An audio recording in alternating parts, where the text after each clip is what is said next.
Well, I think that the reason this is going on, Tommy, is that I think that there's been a number of things that has been going on in working class communities, but particularly on loyalism. I think that people are very concerned about inquiries. They're very concerned about the notion of the flag, and they're also very concerned about the parades. And I think that what they see is that they see the Sinn Féin chipping away at Britishness, and they don't see any resistance to it.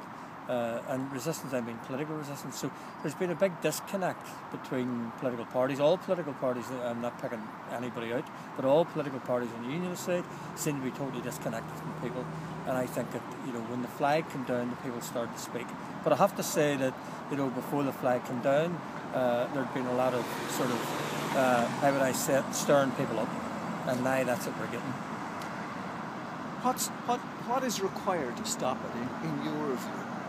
I think what's required to stop it is that I think that unionist leaders, all unionist leaders, need to get together and actually, in some way, give leadership. Now, I personally believe that what we need to do is that we need to get leadership around in terms of how we actually get people to give evidence in terms of what their problems are, and then I think that unionist leaders need to be very quick in terms of how they respond to all of that. Because, I'm not convinced that all of the issues are issues that we already haven't dealt with, but I think we need to be actually saying, hey, here's how it was dealt with, and here's our analysis of how we move forward. You're on the streets. I've seen you at a number of protests yourself. Are you participating in them? Are you saying it's time to stop them, or what is your own stance now? Well, our stance is that what we believe is that there's no point in how would I say asking people to go to the top of the hill and leaving them stranded. Now, we didn't do this, but others did. And our view is that what we need to do is stand in solidarity with people until we actually get a solution to this. And that solution, unfortunately, on the mouth of Christmas is very, very hard to get to because of people's time.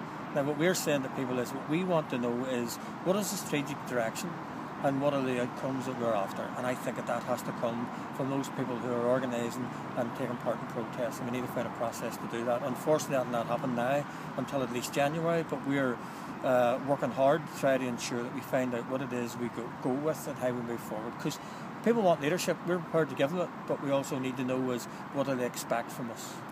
But do you see the counterproductive effect that's happening? People from Wexford up on a bus, tourists attacked, rugby match on tonight, Leinster versus Ulster. People won't come to it in these circumstances. Well, Tommy, that's the great difficulty, and what we're trying to say is that we're trying to say to people, that we need to ensure anybody who's carrying out protests, they need to be conscious of how they actually keep people on board. And what we have asked for is disciplined and unlawful protests.